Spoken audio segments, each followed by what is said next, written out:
Bora lá, graças e paz, irmãos, quem vai acompanhar a aula aí depois no YouTube. Nós vamos falar hoje sobre tipologia e nós vamos falar sobre o proto do evangelho, tá? Então, a nossa aula passada, nós falamos a respeito de algumas peças do Mishkan, do tabernáculo, e hoje nós vamos dar continuidade, visto que nós não falamos sobre a mesa de ouro e sobre os pães da proposição. Então, o que nós precisamos entender? Na última aula, nós viemos tratando um pouco a respeito sobre a questão tipológica da Bíblia. O que a tipologia estuda?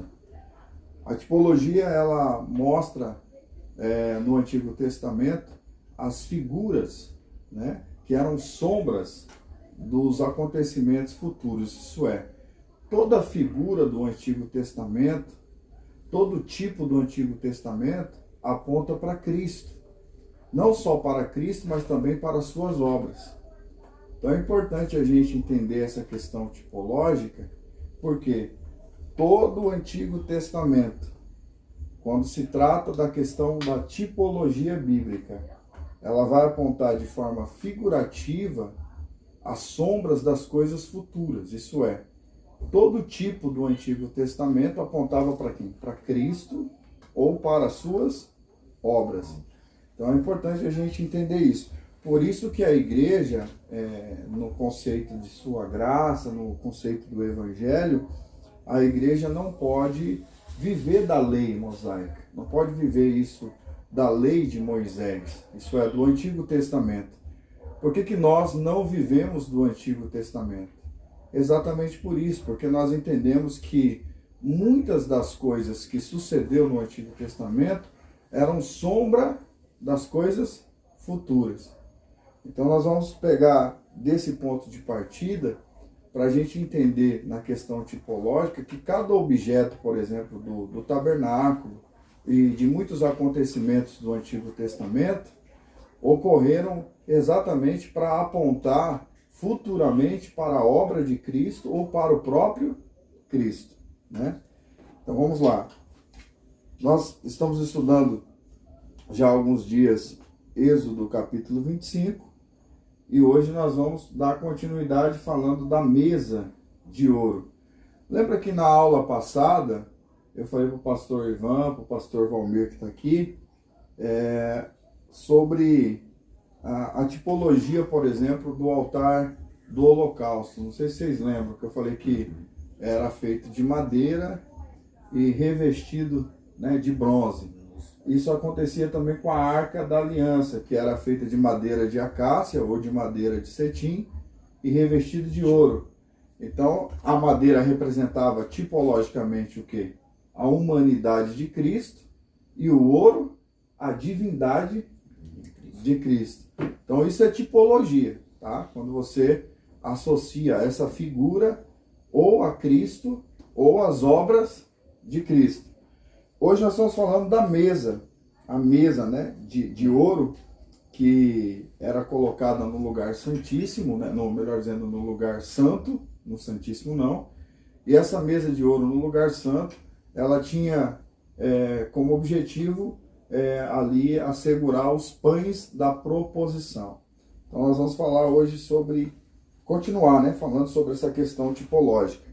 Primeira coisa nós precisamos entender, esses pães que eram colocados, eles eram colocados semanalmente. Quer dizer, toda semana sobre a mesa era colocados pães. E quem entrava lá dentro para comer esses pães? Uma vez por semana, era quem? Os levitas, os sacerdotes, né? Então, a gente sabe que a mesa aqui, ela representa o que no Antigo Testamento?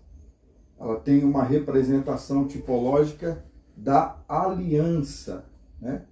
Então, todas as vezes, por exemplo, que a gente se assenta na mesa, todas as vezes que a gente come com alguém na mesa, na representação bíblica do Antigo Testamento, isso representa o quê?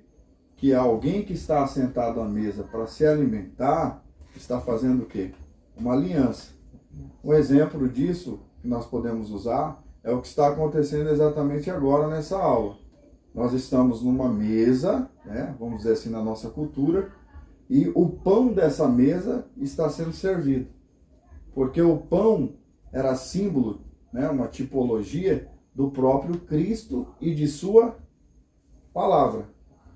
Por exemplo, Jesus disse: eu sou o pão vivo que desceu do céu.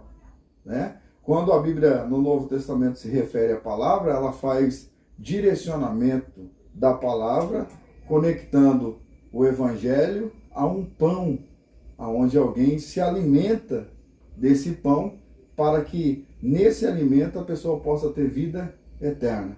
Então, quer dizer, o pão aponta para Cristo. O pão aponta para a palavra, né? Para a palavra. Então nós temos duas coisas aí que nós podemos destacar. A primeira, o pão é Cristo. O pão também é a palavra. Então tudo aponta para Cristo, porque Jesus é a palavra, não é isso que diz lá no Evangelho de João, capítulo 1, versículo 1? No princípio era o verbo. O que é verbo no grego ali? Palavra. No princípio era a palavra. A palavra estava com Deus e a palavra era Deus. Então o pão ali é Cristo e a palavra, porque a palavra é Cristo. Então uma vez por semana lá na lei, o que acontecia? Os levitas, os sacerdotes, pastor Ivan, eles iam até o lugar santo, né, saíam do átrio, entravam todos os shabat, todos os sábados no lugar santo, para comer desse pão, para se alimentar desse pão. Tanto que a lei dizia, pastor Ivan, que quando os levitas, os sacerdotes, desobedeciam a lei, quando eles... Não, pode continuar, se quiser atender, alguém ligando. E quando alguém, por exemplo, um sacerdote, um levita, ele se casava com uma mulher estrangeira, de outra tribo, que não pertencia a Israel, de outra nação, ele perdia o direito de se assentar à mesa, ele perdia o direito de comer desse pão semanalmente que ficava ali no lugar santo. Então é importante a gente entender isso, que essa representação simbólica aponta para duas coisas. Se a mesa representa a aliança, e se o pão representa a palavra e o próprio Cristo, então o que nós podemos tirar disso aqui? Por exemplo, quando vocês forem pregar, se vocês forem fazer menção dessa passagem, desse texto, o que nós entendemos? Que só quem tem aliança com Deus pode entrar no lugar santo. Lembra que os sacerdotes, os levitas só entravam porque obedeciam a lei, os mandamentos lá no Antigo Testamento. Então, só entrava no santo lugar aquele que tinha uma aliança, por isso que a mesa estava ali para representar essa aliança. E tendo aliança com Deus, eles podiam se alimentar do quê? Do pão, da palavra. Eles podiam se alimentar de Cristo. Então, o que nós podemos aplicar aqui é que o pão é só para aqueles que têm aliança. É por isso que no conceito, por exemplo, da ceia, assim ensina dentro das igrejas que a ceia é para aqueles que aceitaram a Cristo. Né? Eles colocam um requisito ali que não está inserido no Novo Testamento, que é o batismo. Né? Muitos pastores cometem esse erro dizendo assim, não, porque a ceia é só para os batizados. Não. A ceia é para aqueles que reconhecem que Cristo é o único e suficiente Salvador de suas almas. Então, aquele que aceita a Cristo como Salvador, que decide levar o Evangelho da graça, crendo que Jesus é o seu Salvador, então eles podem comer desse pão. Eles podem se alimentar dessa palavra. Porque há uma aliança. A aliança não se dá no batismo. Né? A confirmação da aliança para com Deus se dá na confissão de fé. Tá? Então é importante a gente entender isso. Então, se vocês forem pregar, vocês podem usar esse ponto de partida. E por que eu falei que nós vamos estudar hoje a questão da tipologia e do proto do Evangelho? Porque a gente precisa entender que o evangelho que nós temos hoje, ele não nasce lá nas pregações e ministrações de Cristo. O evangelho, ele antecede até mesmo a lei, tá? Por isso que Cristo é o Cordeiro que foi morto antes da fundação do mundo, né? Nós sabemos que a Bíblia faz menção que Cristo é o Cordeiro que foi morto antes da fundação do mundo. Por quê? Dentro da questão tipológica, nós encontramos o proto do Evangelho, que está lá em Gênesis capítulo 3, versículo 15. Quando diz lá que Deus amaldiçoou a serpente, né? Pode ver que no verso 14 de Gênesis 3, Deus não amaldiçoou Adão após a queda. Deus não decreta uma maldição sobre Adão e nem sobre Eva. Mas quando ele vai trazer um decreto sobre a serpente, ele fala, maldita serás. E aí no verso 15 ele decreta o proto do evangelho. O evangelho da graça nasce ali. A esperança da remissão e da redenção de nossos pecados nasceu ali. Por que nasceu ali? Porque ali há uma promessa. E qual era a promessa do proto do evangelho ali? Quando se inicia o evangelho, o primeiro evangelho a ser pregado pelo próprio Deus. Deus disse o que para Adão? Então, da semente da mulher nascerá um que vai fazer o que? Ferir a cabeça da serpente e ela lhe ferirá o calcanhar. Então, quer dizer, Deus está trazendo de uma forma tipológica, pastor Evan, desculpa, e de uma forma profética, o proto do evangelho, dizendo que da descendência da mulher nasceria um que feriria a cabeça da serpente. Mas a serpente lhe feriria o calcanhar. O que significa isso? Que esse mesmo Cristo que haveria de trazer remissão aos nossos pecados, esse mesmo Cristo que através do evangelho traria a redenção, a esperança aos nossos corações, ele também seria ferido. E aonde se cumpre isso? Lá no Calvário, lá na cruz, lá no Gólgota. E quando Cristo foi ferido no calcanhar, né, a gente precisa entender essa questão tipológica, essa questão profética de Gênesis 3,15. Está lá em Isaías 53. Vamos ver lá o que diz lá Isaías 53? Só para a gente entender um pouco dessa questão. Depois nós voltamos para o texto.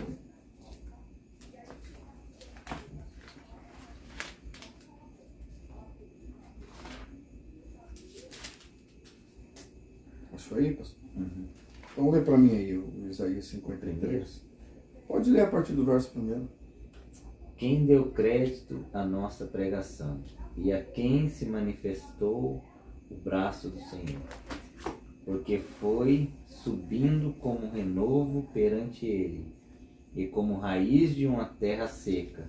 Não tinha beleza nem formosura, e olhando nós para ele, não havia boa aparência nele, para que o desejássemos. Era desprezado e o mais rejeitado entre os homens, homem de dores, e experimentando nossos sofrimentos, e como um que de quem os homens escondiam o rosto, era desprezado, e não fizemos dele caso algum. Verdadeiramente ele tomou sobre si as nossas enfermidades, e as nossas dores levou sobre si, e nós o reputávamos por aflito, ferido de Deus e oprimido. Mas ele foi ferido por causa das nossas transgressões e moído por causa das nossas iniquidades. O castigo que nos traz a paz estava sobre ele, e pelas suas pisaduras fomos sarados. Então, essa palavra de Gênesis 3,15, chama-se proto do Evangelho, ela se cumpre aí. Quando Isaías profere essas palavras e isso se cumpre em Cristo, então quando a Bíblia diz lá em Gênesis 3 que então a serpente lhe ferirá o calcanhar, a Bíblia vai esclarecer que essas feridas que Cristo carregou foi por causa do quê? Das nossas transgressões, por causa dos nossos pecados. Então ele foi ferido pelas nossas transgressões, né? Esse ato de ferir o calcanhar nos mostra que mesmo Cristo nos salvando, nos resgatando, morrendo por nós, tipologicamente, foram as nossas transgressões, os nossos pecados que o feriu. Mas as mesmas transgressões que o feriu, os mesmos pecados que o feriu, ele usou essas feridas para nos salvar, para nos curar. Porque pelas suas pisaduras nós fomos... O que é pisaduras? Então, quer dizer, quando ele foi ferido por nossas transgressões, lembra do calcanhar, no pé? Quando você fere ali, eu vou usar aqui uma questão tipológica, simbólica, para vocês entenderem. Quando você machuca o pé, você vai lá, corta num caco de vidro. Quando abre uma ferida, um machucado se abre nos seus pés, se você não esperar essa ferida cicatrizar e você caminhar com essa ferida aberta, o que vai acontecer? O sangue que jorra dessas feridas vão fazer o quê? Se tornar pisaduras. O que é uma pisadura? Se eu pisar com o pé ensanguentado dentro dessa casa, as marcas dos meus pés, do meu sangue, ficarão expostas naquele lugar. Então, quando Isaías fala assim, pelas suas pisaduras nós somos sarados, está falando o seguinte, que a mesma ferida que foi aberta por causa dos nossos pecados e das nossas transgressões, ela também foi aberta para nos sarar.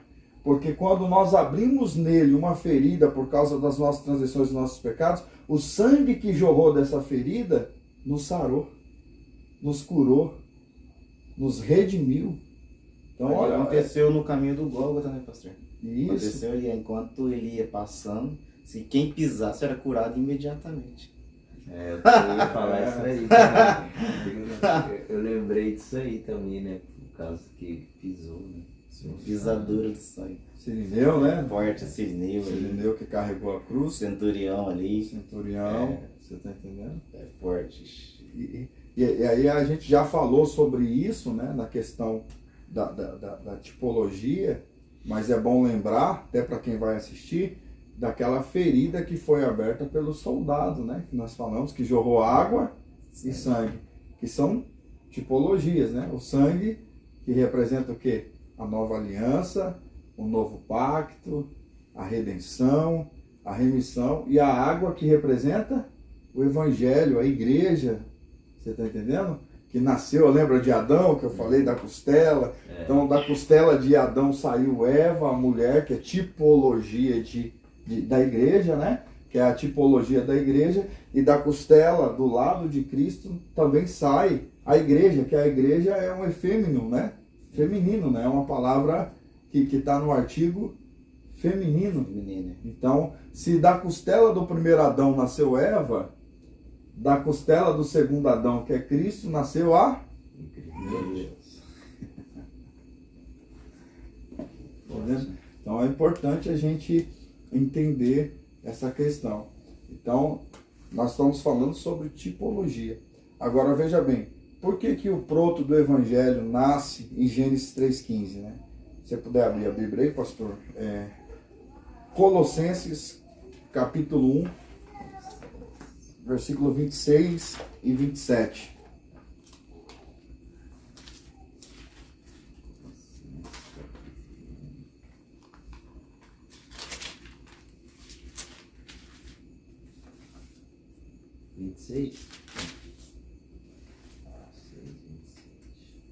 Pode ler? Pode. O mistério que esteve oculto desde todos os séculos e em todas as gerações, e que agora foi manifesto aos seus santos, aos quais Deus quis fazer conhecer quais são as riquezas da glória deste mistério entre os gentios, que é Cristo em vós, esperança da glória. Vendo? Olha o que o apóstolo Paulo está dizendo. Que Cristo é o mistério oculto de Deus, que foi revelado, que foi manifestado em nós. Então o que é o mistério? Vamos lá. Quando a gente, principalmente no meio pentecostal, a gente usa muito essa palavra, mistério, mistério. Mistério é aquilo que é oculto, escondido, né? Por exemplo, eu pego um pano, jogo sobre essa Bíblia, um pano de preferência que oculte a minha Bíblia, e aí eu digo para o pastor Ivan ou para o pastor Valmir, dizer assim, olha, o que tem aqui debaixo? É um mistério. E aí o pastor Valmir pode imaginar inúmeras coisas, pode até, né, na nossa linguagem aqui da nossa cultura, chutar, né? É um tablet, é um pão, ou uma panela, o pastor Ivan, mas ainda que ele chute, ainda que ele tente adivinhar, se eu não revelar aquele mistério, ele vai permanecer oculto. Ele pode até acertar o que tem debaixo da cortina, do pano, ele pode até imaginar de uma forma correta, mas se não for revelado, nunca ninguém terá certeza se aquilo que ele falou realmente era o que estava debaixo daquele pano. Então, o que Deus fez no Antigo Testamento? Vamos lá. Deus ocultou. A Bíblia diz que Deus ocultou, não foi por um pouco de espaço de tempo. Se a gente pegar aí Colossenses, diz que foi ocultado em séculos e séculos, de gerações em geração. Então, a revelação, por exemplo, tipológica que nós estamos tratando hoje, que vocês podem pregar, ela é graduativa. Por exemplo, vou fazer uma comparação aqui, até para os irmãos que vão assistir depois, essa questão, por exemplo, do culto mosaico e do culto davídico. Vamos pegar dois tipos de culto no Antigo Testamento. Você pega o culto, a liturgia, a cerimônia de Moisés, lá no mexicano, tabernáculo, e depois você pega o mesmo culto lá em Davi. Então você tem o culto de Moisés e o culto de Davi. Aí você vai fazer essa comparação. Por exemplo, no culto de Moisés, ninguém podia orar em pé, porque era uma desonra. Se alguém tentasse orar em pé, por exemplo, no tabernáculo de Moisés, ele seria punido. Se alguém tentasse, por exemplo, dançar, que como Davi dançou, seria apedrejado. Se alguém tentasse, por exemplo, bater palmas, né, que hoje nós temos nas igrejas aí, uma mania de aplaudir, né, aplauda ao Senhor, aplauda a Jesus, no culto de Moisés você seria expulso. Entendeu? Isso era vamos dizer assim, para Moisés, uma profanação. E por que lá em Davi você ora de pé, você ora de joelho, você ora deitado, você dança na presença de Deus, você aplaude, você toca instrumentos que não poderiam no culto de Moisés? Será que Deus mudou? Não. O Deus de Moisés não é o Deus de Davi? Não, é o mesmo Deus. É que a revelação oculta, ela foi sendo revelada gradativamente, quer dizer, gradualmente.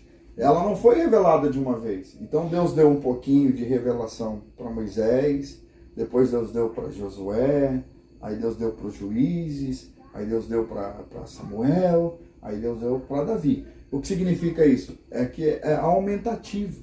Com o passar das gerações e dos séculos, Deus foi tirando, como se eu usasse aqui uma figura, né? Foi tirando ali o pano devagarzinho. O que será que é isso aqui? Aí alguém viu a capa da Bíblia, mas não viu que era a Bíblia ainda. Alguém viu um pedaço de papel, o outro viu a primeira letra, o outro até toda a Bíblia ser o quê? Descoberta. Está entendendo? Então é por isso que existe uma divergência entre cultos e culto. Tá? Por que eu usei plural e singular? Você vai numa igreja e aquela igreja está lá, a irmã não pode rapar a perna, porque eles estão lá no culto de Moisés. Eles não saíram do culto de Moisés ainda. Você está entendendo? Eles continuam lá. É por isso que o apóstolo Paulo, quando vai tratar essa questão de lei e graça, ele fala assim, porque está sobre o coração deles, porque até hoje, quando é lido Moisés, o véu está posto sobre o coração deles, mas quando se converteres, o véu se tirará. O que Paulo está dizendo ali não é do véu que aquelas mulheres usavam lá na igreja de Corinto, ou o véu que é usado aí na congregação cristã. Está falando do véu que impedia eles de entenderem a revelação oculta por completo. Vocês entenderam ou não? Então, o véu que foi tirado ali não é o véu da cabeça, né? Mas é o véu da revelação, que às vezes precisa ser descoberta. E aí as pessoas começam a fundamentar doutrinariamente a igreja em cima de uma liturgia de Moisés e não de Davi, ou de Davi e não de Moisés, e aí arruma-se aquela confusão, né? Fala, por que naquela igreja pode e na outra não pode? É porque um está no culto de Moisés e o outro está no culto de Davi. Entendeu? Essa é a explicação que nós podemos tirar. Então, é entender a questão tipológica e o proto do Evangelho para poder entender que tudo aquilo que estava oculto foi revelado. Por exemplo, eu vou falar uma coisa para vocês aqui que vai até chocar. Por exemplo, o diabo. O diabo nunca teve certeza, até a ressurreição de Cristo, se realmente Cristo era o Messias. Tá? Então, eu vejo muitos pregadores pregar errado, dizer que o diabo já sabia que Jesus era o Salvador. Não, ele suspeitava, ele não sabia porque, primeiro, que ele não é Deus, ele é um anjo. Segunda coisa, é que ele sabia da profecia lá do proto do Evangelho de Gênesis 3,15, e ele esperava que alguém que nascesse realmente fosse o Messias.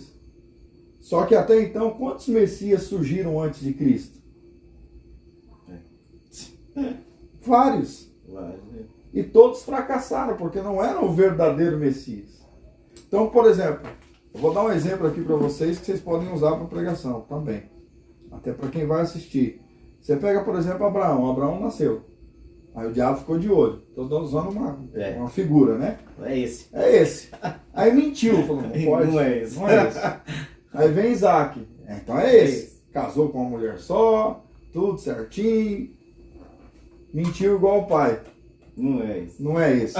Aí veio Jacó. Enganou o pai, enganou o irmão, enganou o tio, enganou todo mundo. Não é esse. Não é esse. Aí vem Moisés. Falou, não, esse aí, esse aí, esse é agora, esse é o cara.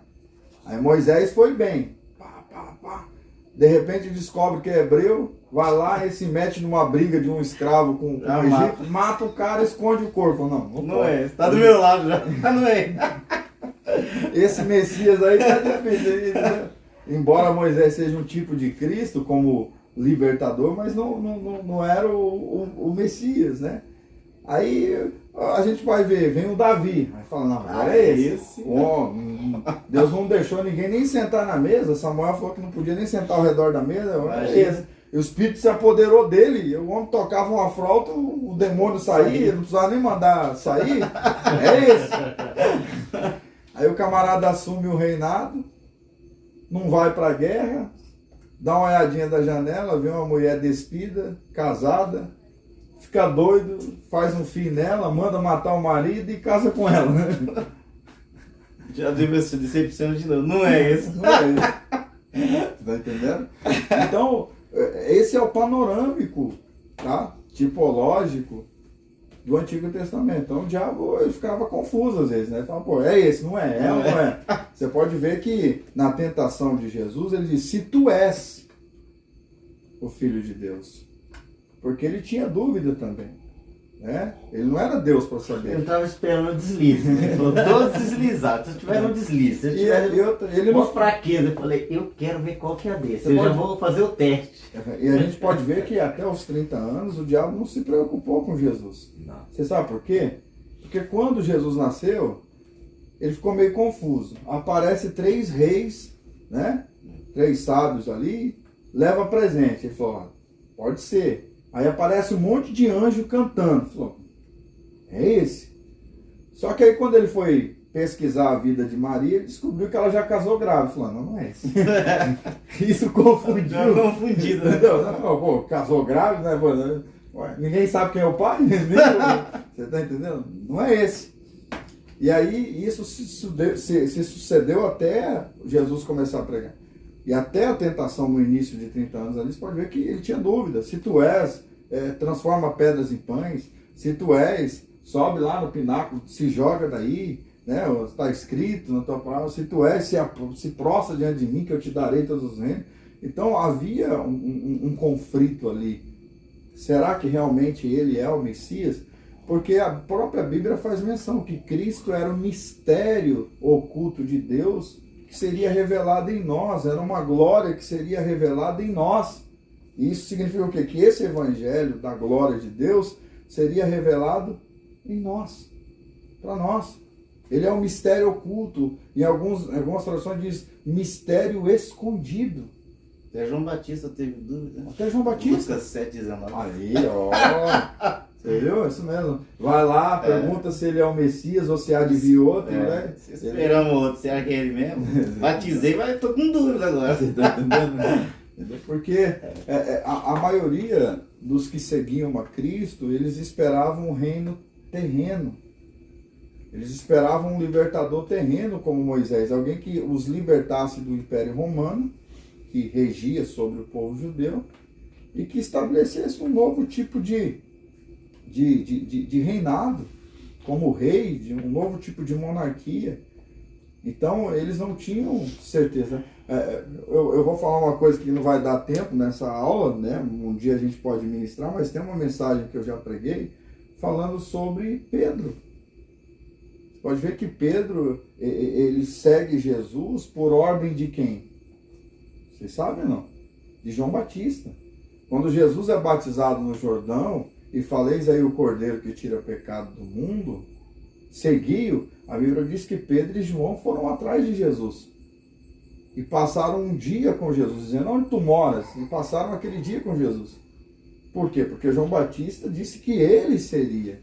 Só que quando João Batista morre, a Bíblia diz que todos os discípulos de Jesus foram ao sepulcro, foram ao cemitério chorar a morte de João Batista. Mas Jesus não foi. E desde aquele dia, Pedro carregava consigo uma certa dúvida.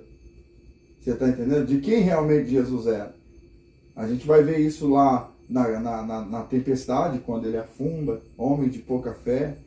Até o exato momento que Jesus pergunta para ele, o que dizem aí o povo? O que eles dizem que eu sou? Aí alguém vai dizer, uns dizem que o senhor é Jeremias. Cesareia de Filipe. Né? Isso. Uns dizem que o senhor é Jeremias, outros dizem que o senhor é Elias. Aí Jesus olha para Pedro e fala, e você, Pedro? Porque Jesus sabia que Pedro carregava consigo uma dúvida. E você, Pedro? Eu quero saber de você. O que você diz que eu sou? Aí Pedro vai dar aquela resposta. Tu és o Cristo, o Filho de Deus vivo. Aí Jesus vai olhar para ele e vai dizer assim, olha, essa dúvida que há no teu coração, ela só pode ser tirada porque a revelação que você expôs agora não vem de você. Porque o próprio Jesus disse assim, olha, não fostes carne e nem o sangue. O que Jesus está querendo dizer para Pedro é o seguinte, se fosse pela sua carne, eu não seria chamado de filho de Deus. Se fosse pelo teu sangue, Pedro, você nunca acreditaria que eu sou o Messias. Mas como não foi nem a carne, nem o sangue que te revelaste, mas o meu Pai que estás no céu, eu vou te revelar algo que você não sabe. A partir de hoje eu te digo, tu és pedra, Pietros, lembra que eu falei? E sobre essa pedra, aí Jesus aponta para ele mesmo, né? Não para Pedro, edificarei a minha igreja. O que Jesus está dizendo para você, eu te entendo porque você é apenas uma fagulha de pedra. Você é apenas um pedacinho de uma rocha que com a força do vento, da chuva, se desprende lá de cima e vem rolando. Então eu te entendo porque você é apenas um pedacinho de pedra. Mas fica tranquilo. Foi dessa rocha aqui que você rolou, que você saiu. Então tu és pedra, Pietros, fagulha de pedra, pedacinho de pedra. Mas sobre essa pedra, rocha, edificaria a minha igreja. E as portas do inferno não prevalecerão contra ela. Está entendendo? Naquele momento Pedro entendeu que a dúvida que ele tinha era porque ele era apenas uma pedrinha, ele é apenas um ser humano, frágil, fraco, sujeito ao erro, sujeito ao pecado. Mas foi daquela grande rocha que ele, entendeu, se desprendeu. Quer dizer, foi daquela grande rocha que ele nasceu. E é isso que nós temos que entender. Né? Pedro não é a rocha, Pedro é a fagulha de pedra, assim como nós. Amém? Vamos lá.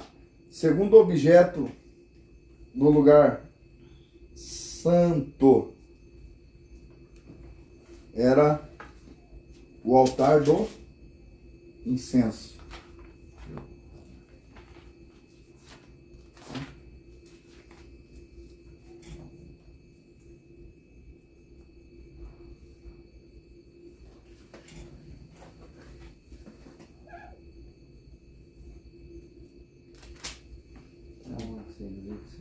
Eu acho que sim. 27.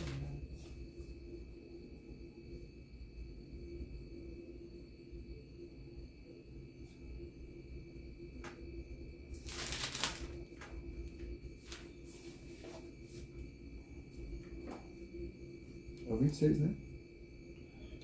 É o 26.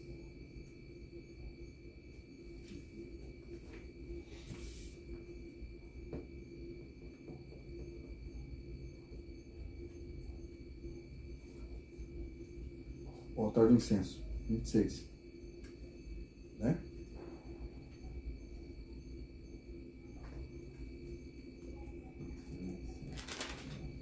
Ou é o 25?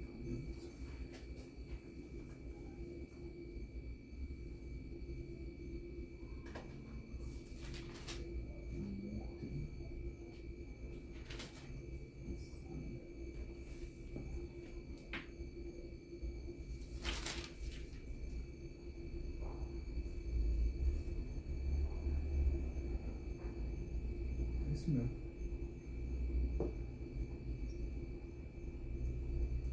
Nós temos no lugar santo 3 objetos, né? Nós temos a mesa, nós temos além da mesa o altar do incenso e o menorá, que é o candelabro.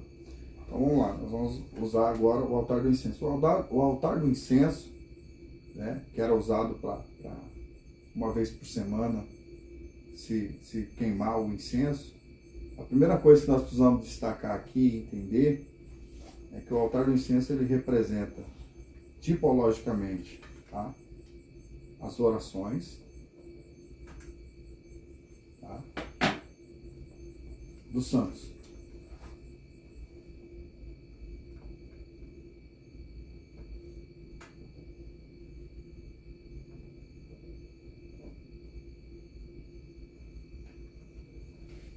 Além das orações, você pode colocar. Quando eu falo oração ali envolve duas outras coisas, tá? Louvor e adoração.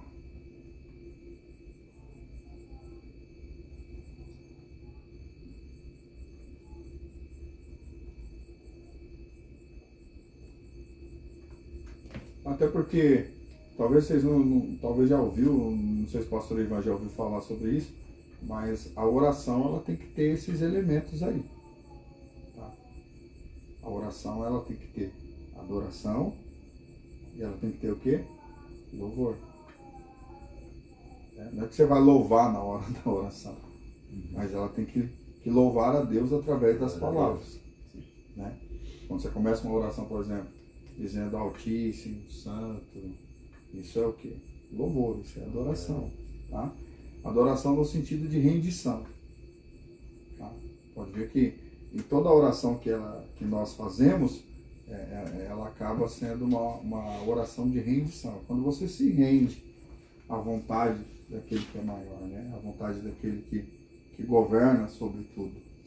Agora, o que nós precisamos entender, que talvez nunca ninguém contou, é que o incenso que era queimado no lugar santo, ele era queimado sobre as brasas do altar do holocausto. Então o que acontece? Lá no pátio, a gente já estudou no átrio, ficava o altar do sacrifício, que era o altar do holocausto. Nós já estudou sobre ele tipologicamente, falando que ele representa o quê? A cruz de Cristo, onde todos podem chegar, né? Porque ele ficava no átrio ali. Qualquer pessoa podia ir até o átrio. Do átrio para as cortinas do Santo e do Santíssimo, era só os levitas, né? Lá na lei, no Antigo Testamento. Então o que acontecia? Ele entrava, comia o pão, mas ele tinha que voltar lá fora. Por quê? Quando ele saía do altar do sacrifício, ele se banhava lá na bacia, lembra que eu já falei da bacia? se vestia com vestes brancas, de linho, quase transparente, ia para dentro do lugar santo para comer os pães. Depois ele voltava e com um garfo, com atenais, que nós encontramos em Isaías 6, que era uma espécie de garfo, de alicate, ele pegava as brasas, depois que o sacrifício do holocausto já havia sido queimado, né? Lembra que quando queimava o sacrifício ali, colocava o cordeiro, o bezerro, no final da queima do holocausto ali, que era queimado por inteiro, né? Ele tinha que pegar ali uma espécie de espátula para limpar a grelha, né? Tinha que limpar o altar do sacrifício, que era o altar do holocausto, e ele limpava aquela gordura presa com sangue, tudo tinha que ficar limpinho, né? Esse é o trabalho do sacerdote, limpar, né, o altar. Só que aí, lembra que ficava o fogo aceso? O fogo tinha que ser mantido aceso. Então ele pegava as brasas daquela lenha que queimou aquele sacrifício, com uma espécie de garfo, de alicate, e ele levava para cima do altar do incenso. Então eles colocavam lá naquela espécie de, vou usar aqui na nossa linguagem, quem vai assistir vai entender, na espécie de grelha, ele colocava aquelas brasas do sacrifício. E o incenso era queimado em cima das brasas do sacrifício, senão Deus não aceitava. Está entendendo? Agora veja bem, o que nós temos que entender no conceito da lei do Antigo Testamento é que louvor, adoração, oração, súplica, clamor só eram aceitas mediante ao sacrifício. Está entendendo? Tanto que o incenso que era queimado no lugar santo não era um incenso doce. Existia duas espécies, dois tipos de incenso. Para quem está assistindo aí, é bom anotar isso. O incenso doce poderia ser fabricado por qualquer judeu em Israel. Você podia queimar incenso na sua casa, enquanto você estava lá ouvindo um louvor, tocando um instrumento, numa festa de casamento, numa celebração. Você podia fabricar o incenso doce. Mas na lei que Deus deu a Moisés, era proibido se fabricar o incenso salgado. Porque o incenso salgado só poderia ser usado no lugar santo, no altar do incenso, mediante as brasas que eram tiradas do altar do holocausto, do altar do sacrifício.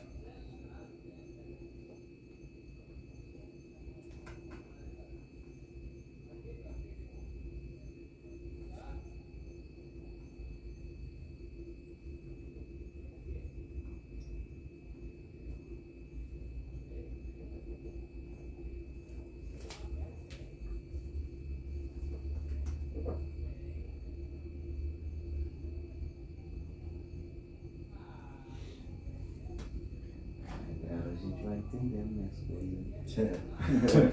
Agora, por que Deus, né, escuta nossas orações, né? Sim. Por causa do sacrifício de Jesus, né? Isso. Que Ele ouve nossas orações. Com licença ali agora. Né? Entendeu a tipologia? As nossas orações, o nosso louvor, a nossa adoração só são aceitas por causa do sacrifício de Jesus na cruz do Calvário.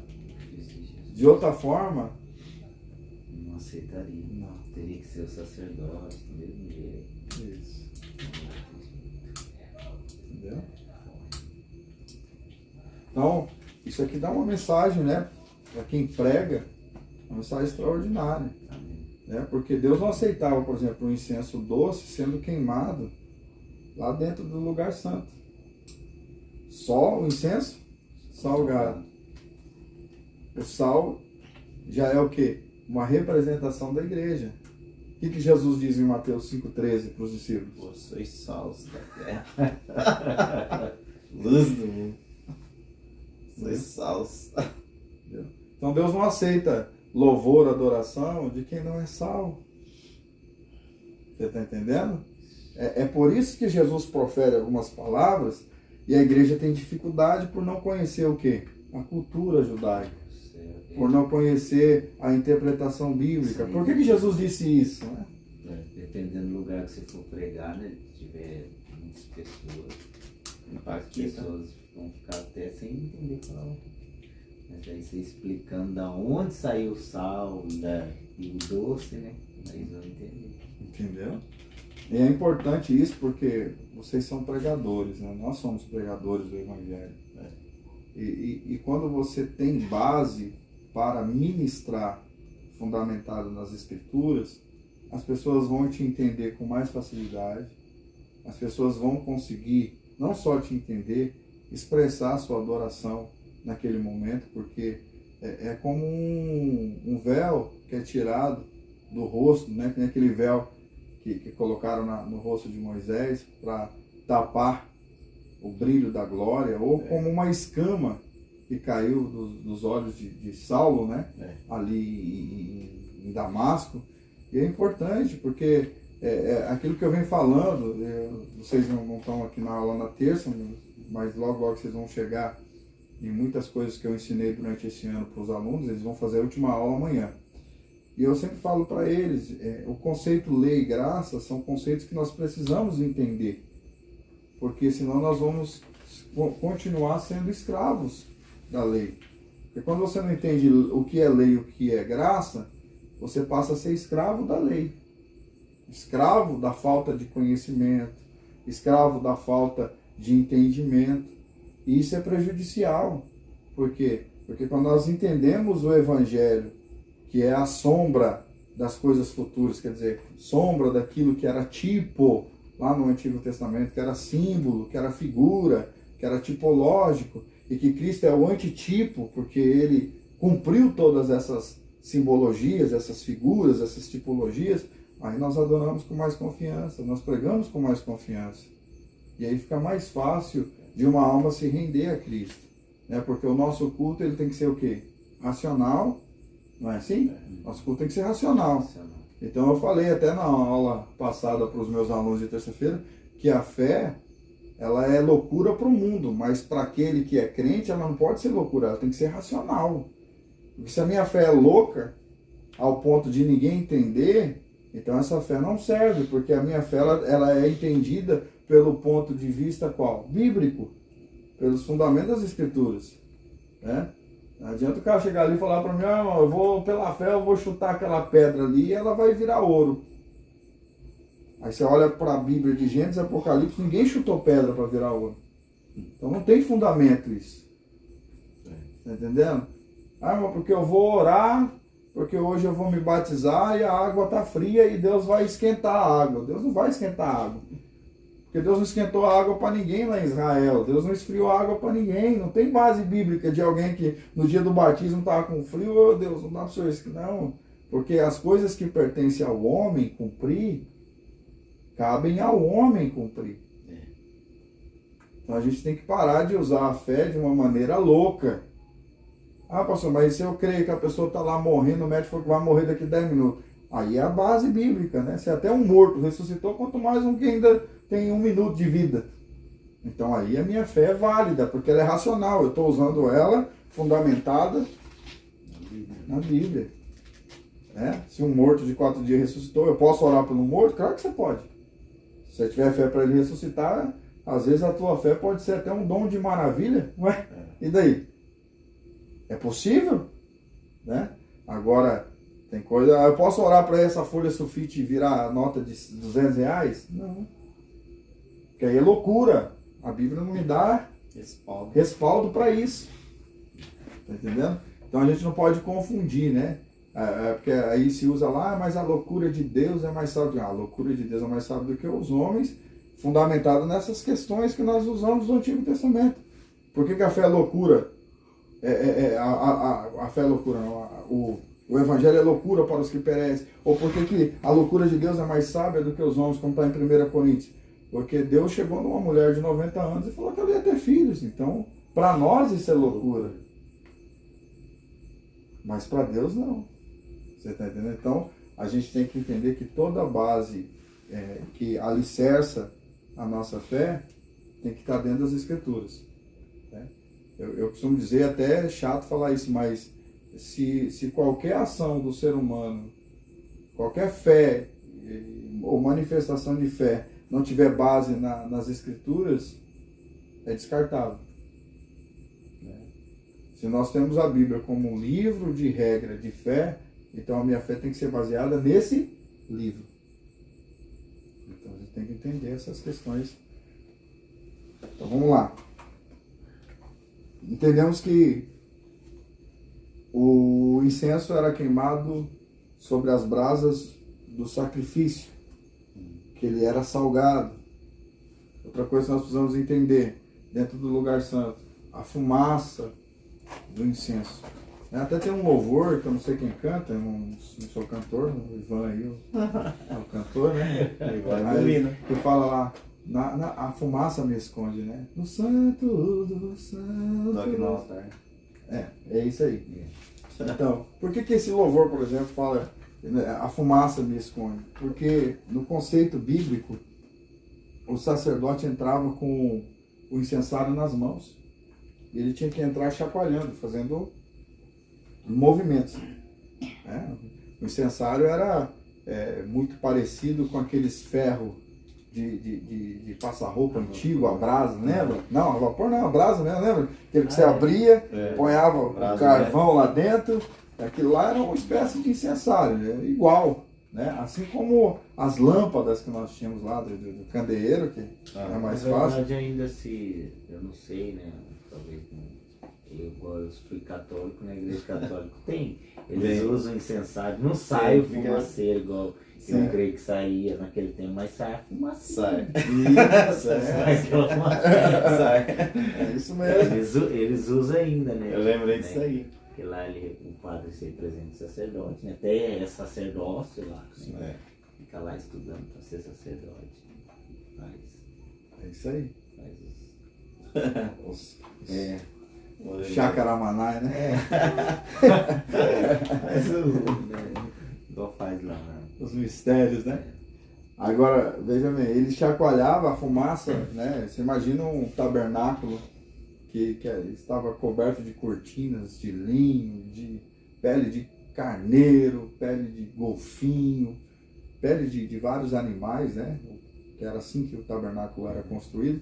Então aquela fumaça, em questão de segundos, o espaço não era tão grande, tomava todo o ambiente. E aquela fumaça era o quê? Era do quê? Do incenso, né? Que saía. Mas ela tinha cheiro, gosto do quê? Porque dependendo da fumaça a pessoa não ficaria sem ar, então, intoxicada. Os estudiosos dizem que possivelmente tinha um cheiro de baunilha. Tá? É como esses incensos que você vai hoje nas lojas. Aromatizado. Isso. Ele tinha um E cheiro. não fazia mal nenhum. Não tipo, fazia, porque era algo assim. Aromatizado. Sim. Porque naquela época não é igual hoje. Hoje em dia as pessoas estudam para não fazer mal. Mas naquela época, né? Sim. Só porque inspiração de Deus. Né? Sim. Tanto que Deus recebia como cheiro suave, né? A Bíblia diz. Agora é interessante que a fumaça era tão branca que ela tomava o ambiente e ia tomando todo aquele ambiente, de ponto que os historiadores dizem, até Flávio José também comenta, que o sacerdote não conseguia enxergar nem a sua própria mão. Era nessa hora que ele tinha certeza que a sua adoração estava sendo recebida. Enquanto ele enxergasse qualquer parte do seu corpo, ainda não era o momento de parar, de chacoalhar o incensário. Quer dizer, não era o momento de parar de orar, de louvar, de adorar. Ele só parava para respirar, digamos assim, só parava para refletir quando a fumaça já cobria todo o lugar, ao ponto que ele não enxergava mais nada. Isso significa o quê? Isso tem uma tipologia extraordinária. A verdadeira adoração é aquela que é feita por quem não consegue mais se ver.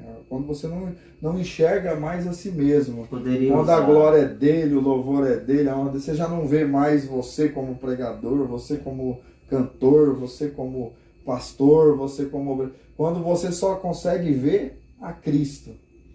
Nós podemos usar, eu não sei, mas talvez a gente possa usar, né?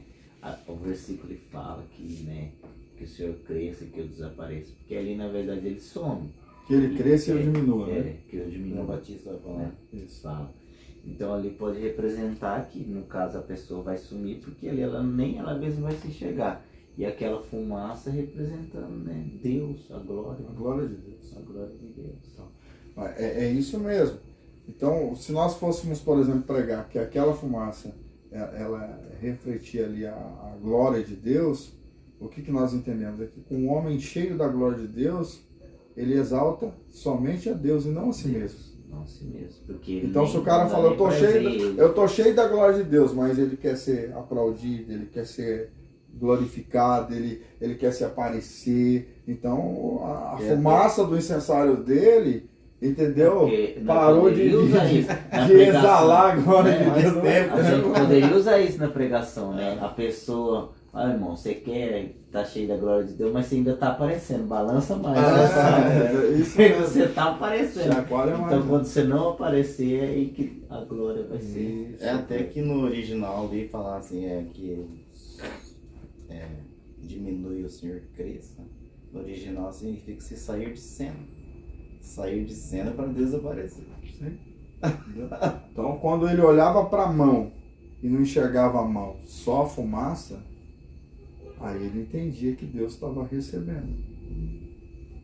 É forte. Quando ele olhava para o corpo e não se enxergava mais no lugar santo, aí só havia espaço para Deus. Eu tenho uma frase que eu amo muito, que eu até vou colocar no meu livro que eu estou escrevendo.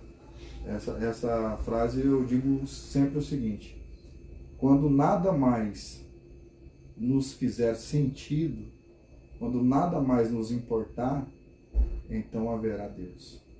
Somente Ele. Quer dizer, quando tudo nessa vida perdeu sentido, quando você não se importar com mais nada desse mundo, quando eu falo no conceito das coisas do mundo, então somente Deus, só haverá Ele, somente Ele. Essa é a realidade. Enquanto nós estamos ainda preocupados com o amanhã, com o que vamos comer, que nem diz, né, o próprio Jesus, preocupados com o que é haver de vestir, aonde a gente vai morar, o que vai ser da nossa vida, é porque ainda nós estamos o quê? Ansiosos com esse mundo. Nós estamos presos a ele. Mas quando a gente parar de andar, como Paulo diz, né, eu aprendi a ter muito e ao mesmo tempo a não ter nada, a comer e também a não comer, a passar frio e também, né, a ser...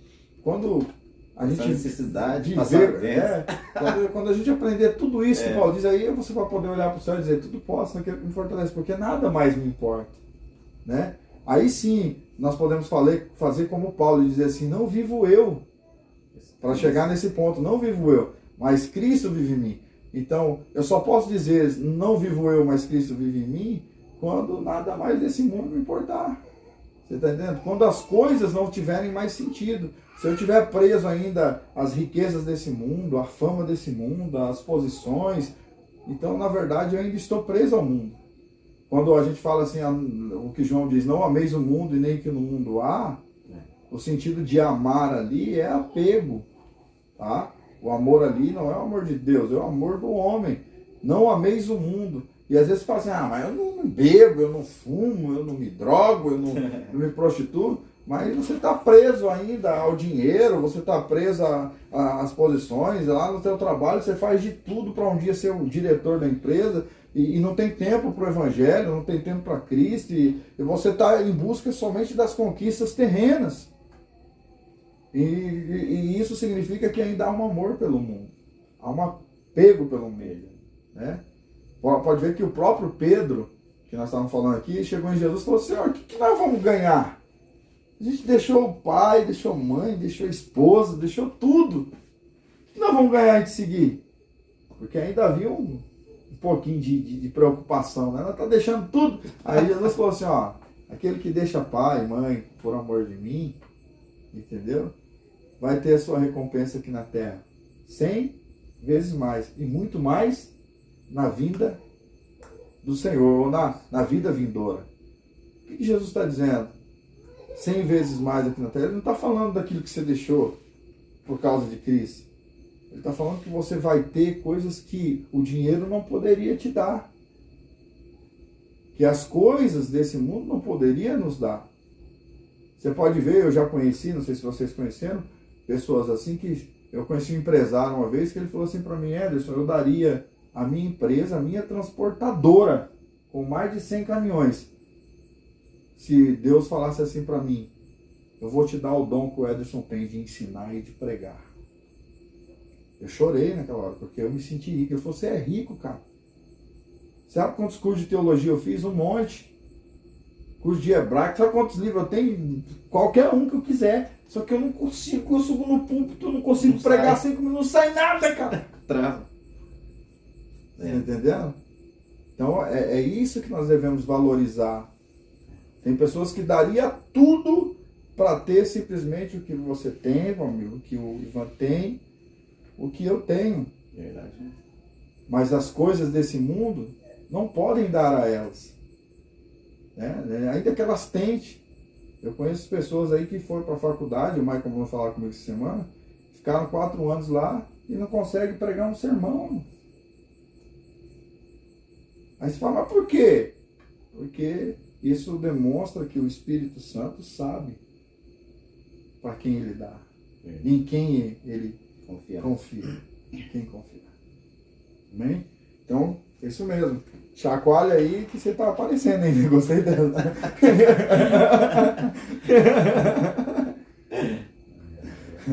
Eu vejo o Ivan pregando ali, né? Irmão, dá uma chacoalhada que você tá aparecendo aí. Já põe como tema da mensagem. Chacoalha para sacerdote desaparecer. com incenso e o sacerdote sem incenso. Você tá balançando, tá saindo fumaça aí.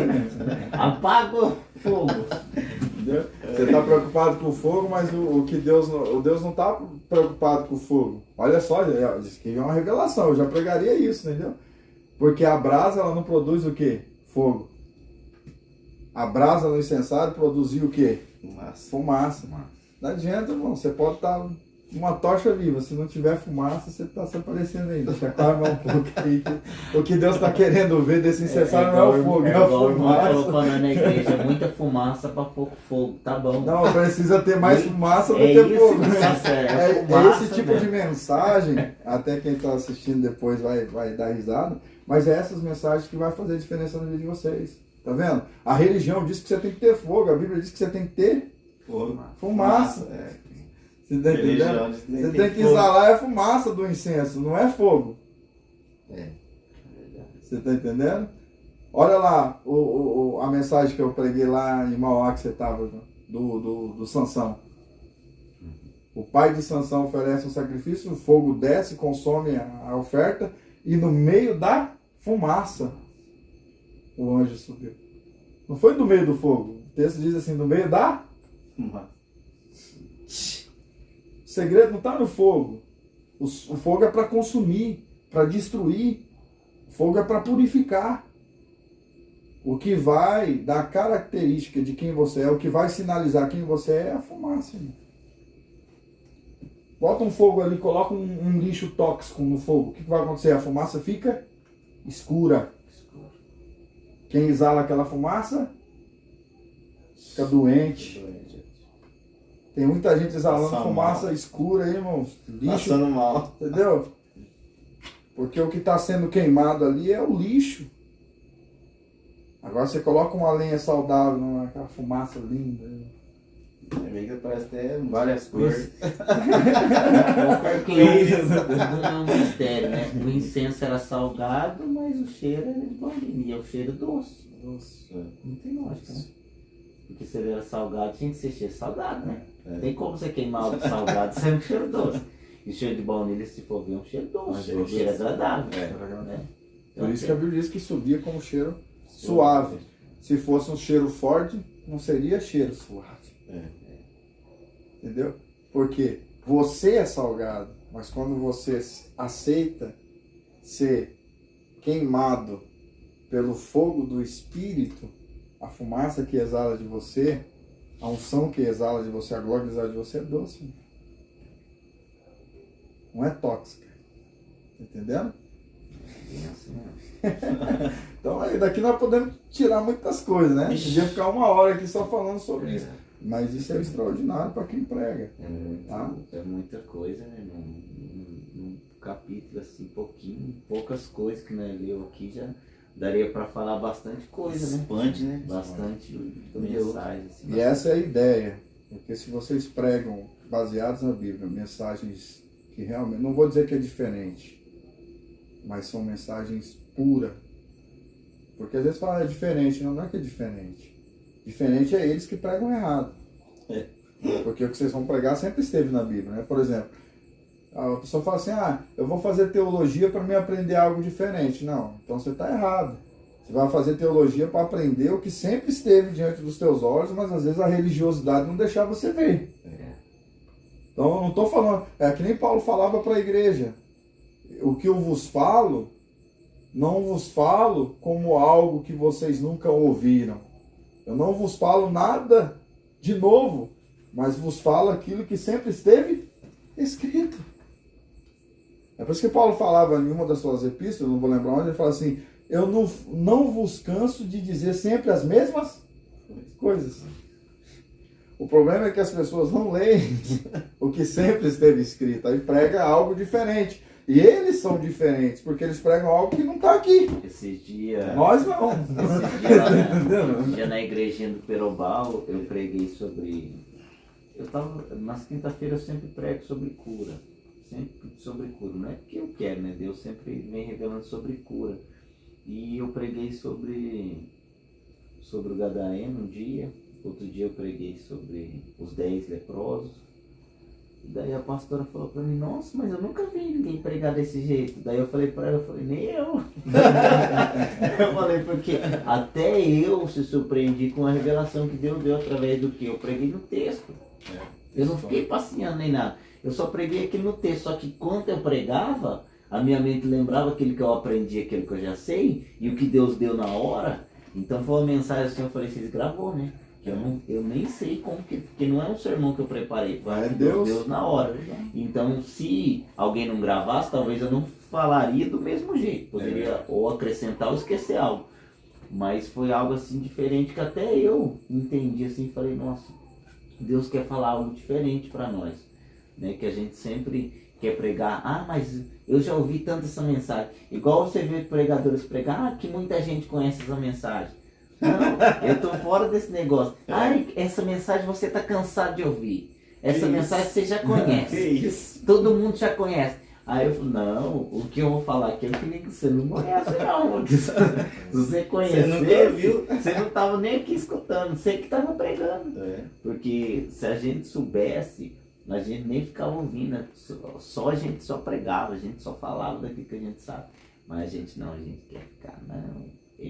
Mas será que ele não está pregando errado? Eu ouvi uma outra pessoa pregar diferente, né? Não é desse jeito. Mas acaba o errado sendo certo e o certo, né, sendo errado. Existe, né, aquilo que nós ouvimos já como ditado, uma verdade, é melhor uma verdade nua, crua, né? Tem um vídeo no meu canal que fala isso, do que uma mentira vestida de verdade. E a grande realidade é que, até do Evangelho, é que uma mentira pregada 1000 vezes como verdade, ela pode se tornar verdade nos ouvidos de quem ouviu. Então é esse cuidado que nós temos que ter. É por isso que a importância dos estudos é essa, é conduzir o povo às verdades bíblicas.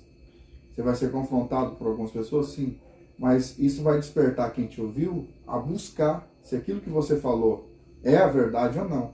É aí que nasce o quê?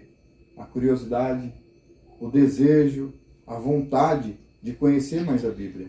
E isso vai despertar nos seus ouvintes pessoas que vão chegar no seu líder e vai dizer, peraí, pastor, aquela mensagem que eu ouvi do Valmir, aquela mensagem que eu ouvi do Ivan, eu cheguei em casa, fui pesquisar, ele estava certo. A gente achou que aquilo era coisa de outro mundo, que ele estava inventando, que era uma heresia. Na verdade, quem estava errado éramos nós. E isso vai despertar uma igreja ao conhecimento da verdade para não ser manipulada pelas heresias, pelas mentiras, pela loucura. Não a loucura do Evangelho Santo, que é loucura para o ímpio, para os que perecem, mas poder de Deus para os que creem. Mas uma loucura fora dos contextos bíblicos. Então é importante a gente pregar a verdade mesmo e levar as pessoas a esse desejo, essa fome pela palavra, né? Até existe uma palavra que eu gosto de usar também, que diz assim, ou você tem fome ou você tem apetite. Eu já falei isso em alguns cultos. Quem tem fome, Com qualquer Com coisa. qualquer coisa. Você tá com fome, irmão? Um pão Pior seco que acho que você desce. com fome no mercado, É, né? vai no Come- mercado, come qualquer coisa precisa, né? Eu Mas tô o daquele apetite jeito, não, ó. você tem que degustar o que você... Meu apetite tô ainda rigoroso ainda, não é qualquer um, não. Tem que ser o prato mesmo, senão, porque e igual, né, as pessoas que a pastora chama, ou às vezes a gente chama para pregar lá. São pessoas que talvez não tenham conhecimento igual a gente está buscando, ou também não tem muito conhecimento, mas pela misericórdia prega textual. Prega o texto, não sai fora do texto, ele pode falar algo que ele não sabe, mas ele não fala, igual a gente usa os termos, né? Não fica enchendo linguiça. Ele prega algo assim que a gente ouve e se agrada.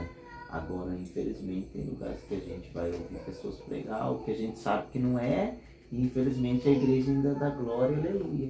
Por algo que a gente sabe que não tem lógica, não está na Bíblia. Hoje nós entramos num debate no meu serviço, o mestre de obra ele deu uns 5 minutinhos, 10 minutinhos para pregar lá na frente e falar de Jesus, né?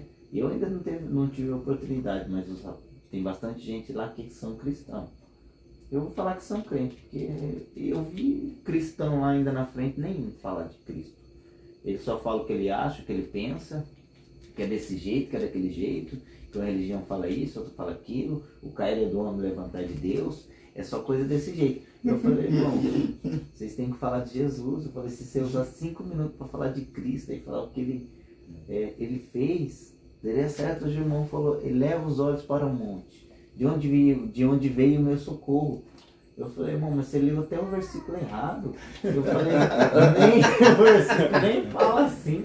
Eu falei, então vocês têm que ir lá, prepara o sermãozinho. Se você escrevesse num papel, ler só o que você escreveu, eu acho que seria melhor. Eu acho que os caras acham que eu tô criticando eles. Não, mas eu tô tentando ajudar eles. Sugerir, né? Porque tem pessoas que já estão se levantando contra.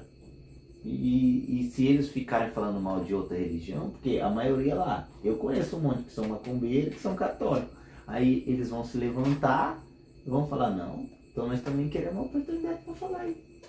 Aí daqui a pouco estão falando de Zé Pilinho, Pombagira, no dia de sexta-feira tem um terreiro lá para vocês irem, estão convidados. Porque todo mundo pregou lá, ninguém convidou ninguém para a igreja. Meu Deus. Não falaram no dia de culto, onde a igreja... Mas é isso que a gente vem falando. Às vezes as oportunidades que são dadas são desperdiçadas porque as pessoas recebem a oportunidade e elas não têm conhecimento nenhum, elas não sabem defender nem a sua própria fé. E aí quando a gente vai pregar ou dar uma aula, hoje está aqui o Valmir, aí vocês são pastores, e vocês sabem que eu tomo pedrada, porque às vezes soa como arrogante, mas não é ser arrogante. É se preocupar para que não seja difundido uma mentira. Para que alguém não espalhe por aí uma heresia como se ela fosse verdade. E hoje vocês estão sentindo o que eu sinto um pouco, né? Bom, o Mir já teve essa experiência, o Ivan falou, nossa, o que eu tô ouvindo aqui? Isso foi uma barbaridade. O Ivan, imagina o Ivan, ou alguém falando uma heresia, o Ivan, meu Deus. Não falou isso. Você não falou isso não, entendeu? Então vocês imaginam que eu passo há anos que venho estudando a Bíblia e tendo que ouvir esse tipo de coisa. E claro, a gente não vai diminuir a pessoa nem nada, mas a gente tenta incentivar que ela busque mais a Deus e busque o conhecimento, porque o que ela está fazendo pode conduzir pessoas ao erro. Né? Você imagina eu aqui ensinando vocês um monte de mentira, um monte de heresia, e vocês saindo por Londrina, por vários lugares do Brasil, pregando um monte de heresia. E, o pastor Ederson, misericórdia, eu vou para o inferno. Então eu tenho que ter esse cuidado. Então quem prega... O mais difícil é você falar com os corvos, não é corvo, aí você vai lá abaixo, o estudo para a pessoa mostra que o corvo não é corvo, e a pessoa fala, mas eu creio que era corvo, e Deus pode usar o corvo para alimentar. Falei, então tá bom. Então tá, prega errado. Só me mostra na Bíblia. É o que eu estou dizendo, a fé louca, que não tem base. Né? Assim, Louca, que nem existem muitas polêmicas, né? A mesma coisa você tentar explicar para uma pessoa que aquele anjo que descia lá e movia as águas era uma lenda, era uma história contada pelos judeus que foi um acréscimo que não apareceu em nenhum dos códices lá no Concílio de Macon em 586 pelo Papa Leão.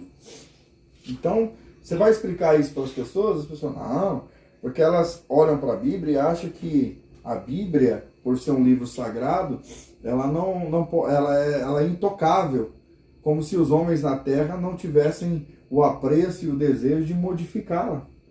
Como se as pessoas não, né? Por exemplo, em questão de traduções que eu falei para vocês, mudou muito. Existe, por exemplo, essa semana eu recebi uma pergunta sobre aquele texto de Gênesis 15, que diz lá, e se arrependeu Deus de ter feito homem. Aí o ateu lá, o ator, né? Ateu não. O ator me mandou essa pergunta. Mas peraí, a Bíblia diz que Deus não se arrepende, por que está escrito aí que Deus se arrependeu de ter feito um homem? É que a palavra arrependeu-se ali, no hebraico, não é a mesma palavra que aparece no grego para se arrepender lá. E Deus não é homem para que minta, ou filho do homem para que se arrependa. A palavra se arrependa e arrependeu-se ali são duas palavras diferentes no hebraico. A palavra arrependeu-se lá em Gênesis 15 fala tristeza, condoeu-se, se sentiu triste de ter feito o homem. Não o arrependimento no sentido de dizer, não deveria ter feito. Você está entendendo? É nesse sentido que a palavra original. Só que quando a pessoa não conhece o texto original, ela acha que arrependimento ali é metanoia.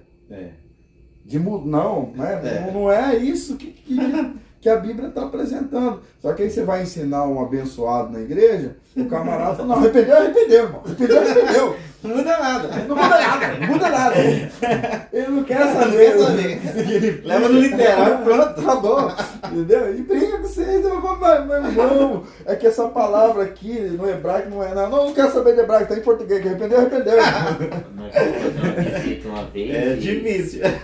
E o irmão lá da abençoada lá, que é testemunho de Jeová, bem nessa. Trouxe 5 Bíblias. 6 Bíblias abriu. Das testemunhas de Jeová, né? Aqui Deus se arrependeu. Então me explica por quê. Eu falei, por que eu tenho que explicar? Você também não é crente? Falei, mas você quer explicar Deus? Eu falei, porque Deus não fala aqui. Ninguém explica Deus, irmão. Deus deixa bem claro, eu sou. Então se ele é eu sou, o que nós vamos ficar aqui tentando explicar o que ele já está falando? Eu sou, então não preciso que vocês me expliquem. Entendeu? Então daí eu até na hora eu fiquei um pouco bravo com ele, porque eu não tinha o conhecimento que eu tenho hoje. Então eu não tinha muito conhecimento. Aí eu comecei a falar outras coisas que eu não entendia, daí ele quis driblar. Não, porque isso, porque aquilo que ele falou, eles não creem muito no Espírito Santo, essas coisas, né? Dom de línguas, essas coisas, daí ele ficou tentando isso. Aí eu até fiquei bravo uma hora lá, eu falei, então para de ler a Bíblia e vai seguir sua vida. Você quer mais tradução mais errada do que a deles? Novo misericórdia. Aí eu falei pra ele, depois eu fiz um teste, eu falei, irmão, qual que é a melhor Bíblia que você me indica? E ele? Novo Mundo. Então você vê que a pessoa ela quer levar a gente pro mundo dela. Porque não existe Bíblia Novo Mundo, é Bíblia Sagrada. Se você pegar a história dos testemunhas, né, você vai ver que até o fundador da Testemunha de Jeová, ele foi preso por ser alcoólatra, ele foi preso algumas vezes por espancar a esposa. Por aí você tira, né? E ele foi processado por um pastor batista, exatamente porque ele dizia que essa tradução vinha direto dos textos originais. Aí em juízo ele queria uma indenização lá nos Estados Unidos desse pastor batista, e o pastor batista falou, não, diante do plenário lá do julgamento, falou, eu vou te indenizar. Você disse que a tradução sua vem direto dos textos originais, então leia para mim o que está escrito aí. Aí deu a Bíblia hebraica para ele, ele não sabia ler hebraico, nem escrever.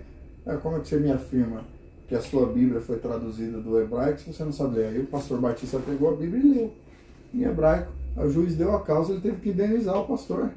Você está mentindo, irmão. Ué, que revelação de Novo Mundo é essa que, se você não sabe nem ler os epígrafos, né? A semântica, a tipologia, se você não tem conhecimento da construção do hebraico, seja ele o maçoreto, o moderno, né? Você não conhece o idioma, então você não tem como traduzir uma língua, adaptar para outro idioma, se você não conhece as palavras no texto original. Então por aí você tira, é o que eu estou dizendo, hoje as pessoas usam uma religião como prisão, né?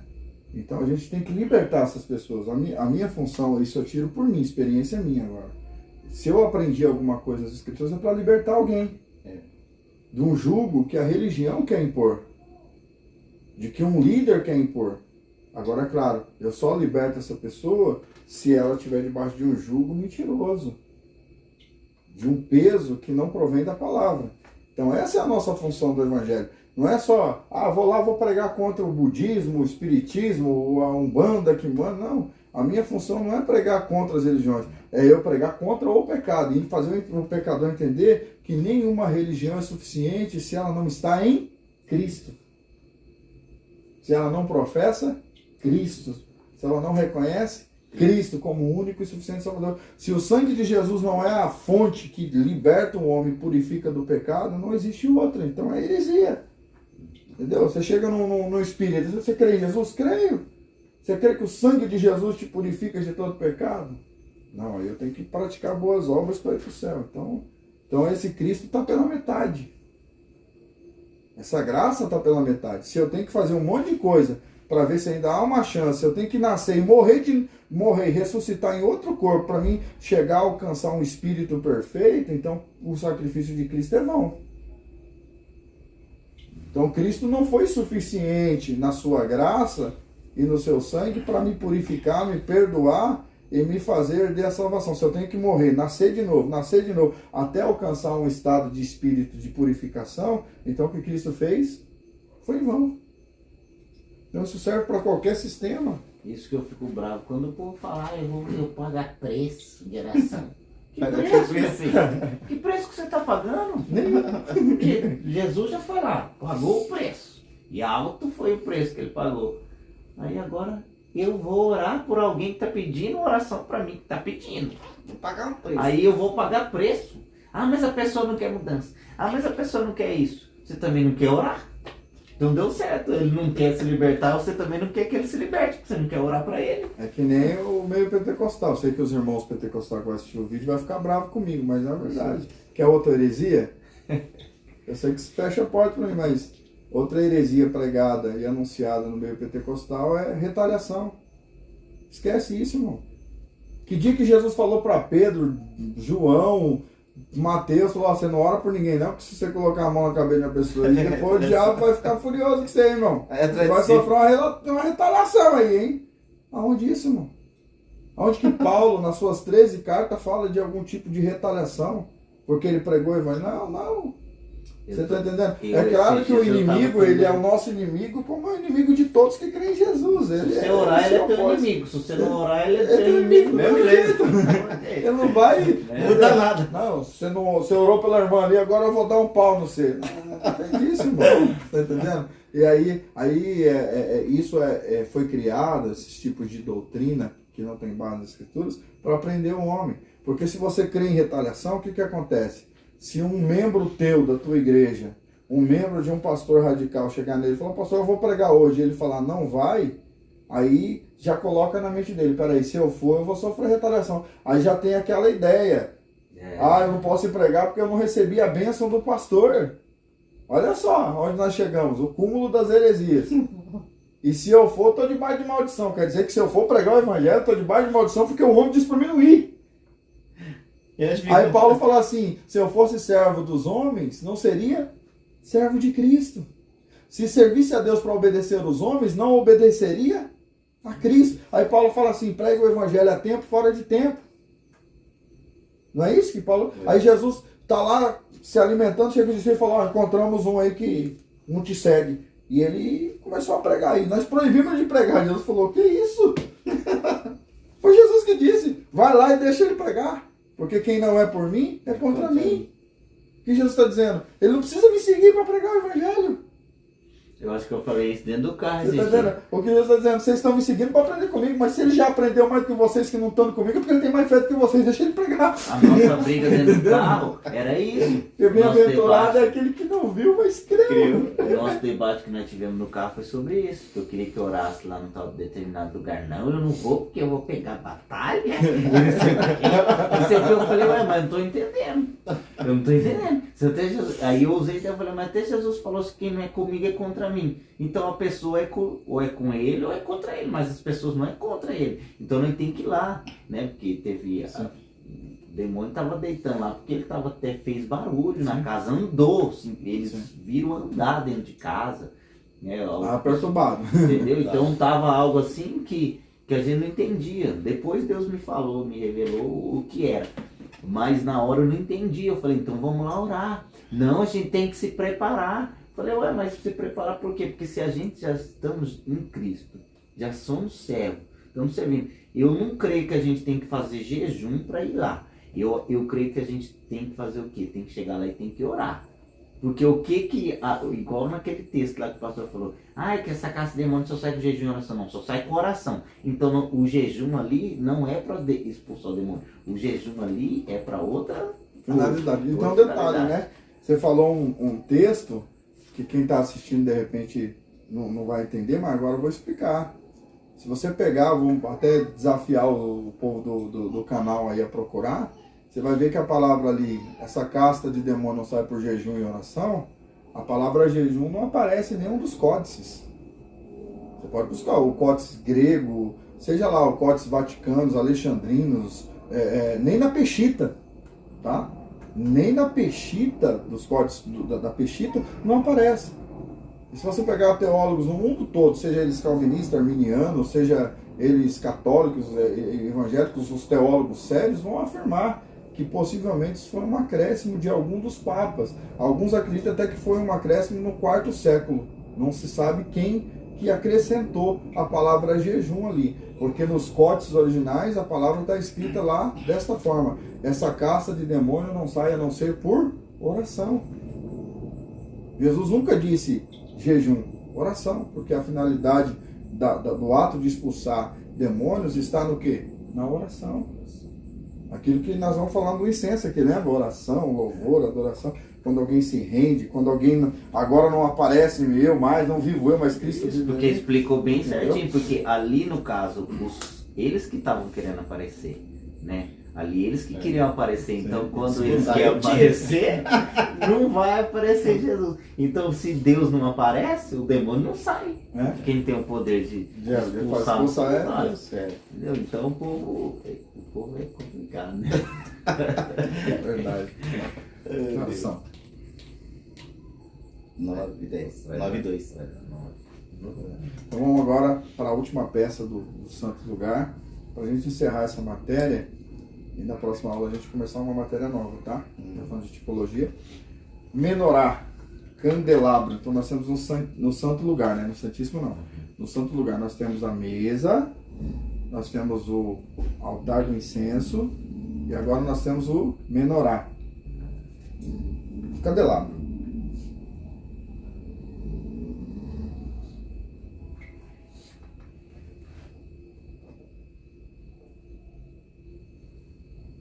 Nós já tínhamos falado de menorá, né? Nós já tínhamos falado? Acho que sim. Sobre as 7 lâmpadas, os 7 Espíritos de Deus. Acho que não falou. Acho que 7 espíritos. Não, 7 não. Nós começou, mas não, acho que nós só tínhamos começado. Não falou, né? Acho que só comentou, sabe? Eu acho que foi assim. Então vamos lá, vamos detalhar para nós ser rápido. Então, se eu falei alguma coisa, vocês vão lembrar. Se eu não falei, não vou falar agora. Então aquele candelabro ali, ele tinha 7 lâmpadas, né? Ali que deveria se manter aceso no lugar santo. Se colocava o azeite, né? Dentro de uma espécie de forma, né? E se acendia-se o fogo, as lâmpadas. Essas 7 lâmpadas no menorá, no candelabro, eles representam, né, os 7 Espíritos de Deus. Lembrando que a gente tem que enfatizar isso, se um dia vocês forem ensinar alguém, na pregação às vezes passa desapercebido, mas no ensinamento não. Nós sabemos que Deus não tem 7 Espíritos. Mas por que a gente usa 7 Espíritos de Deus? Lembra que eu já falei aqui sobre, por exemplo, os frutos do Espírito? Lembra que eu já falei? Comentei alguma coisa, acho que lá na aula na tua casa lá. Que paz, amor, longanimidade, temperança, né, domínio próprio, justiça, né? Tudo isso deriva-se do amor. Lembra dos frutos? Então não é que são 9 frutos. É um fruto só, o amor. Só que o amor tem as suas vertentes, porque quem ama tem longanimidade, quem ama tem temperança, quem ama tem domínio próprio, quem ama tem justiça, né? O amor é que emana as outras raízes. É como uma árvore. Vou explicar isso, como a gente está falando de tipologia, simbologia, como uma árvore. Não existe 7 árvores que dão 7 frutos diferentes. Uma árvore ela só pode produzir um fruto, mas uma árvore pode ter várias raízes. Então, essas raízes é o que sustenta a árvore. Então, o que sustenta uma árvore de pé são as suas raízes. Então, quando se fala, por exemplo, dos 7 Espíritos de Deus, nós temos lá em Isaías esses espíritos. Espírito de fortaleza, né?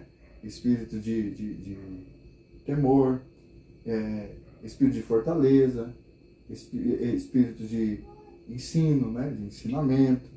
Vamos lá, Isaías capítulo 11, aí nós vamos entender. Abre aí para mim, Isaías 11. Quem abrir aí pode ler aí. Começo, Eu vou deixar ler na João Ferreira. o reino do Messias. Porque brotará Arrebenta. um rebento do tronco de Jessé. Segura aí. Olha só.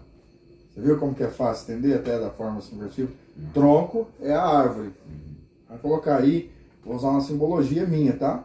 A árvore Cristo. Mas desse tronco vai nascer uma raiz, né? Então, o tronco ali é Deus, é o eterno. Do tronco de Jessé vai nascer um rebento. Um rebento é uma raiz, que aponta para Cristo, né? Vai lá, vamos ver o que ele fala desse E rebento. das suas raízes um renovo frutificará. E repousará sobre ele o Espírito do Senhor, Espírito do Senhor, o Espírito da sabedoria Espírito da sabedoria, e de entendimento, de entendimento, o Espírito do conselho do conselho e de e fortaleza, de fortaleza, o Espírito de conhecimento de conhecimento e de temor do e Senhor. de temor. Tá vendo? 7 espíritos aí. Agora fala para mim, são 7 espíritos? Não. Só existe só um, qualquer um, o Espírito do Senhor. Só que ele tem as suas raízes. Então quem tem o Espírito do Senhor tem temor, tem sabedoria. Entendimento, conselho, fortaleza. Pegou fácil, viu? Viu como que é fácil de entender? Se não tiver um desses aqui, então o Espírito tá nele, não é. Entendeu? Tá com o Espírito errado.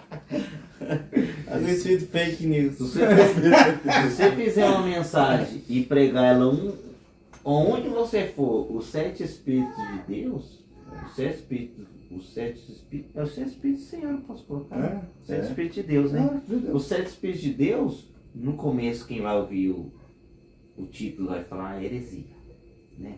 Aí depois você vai começar a pregar, porque quem não lê Bíblia nem sabe que existe isso. né?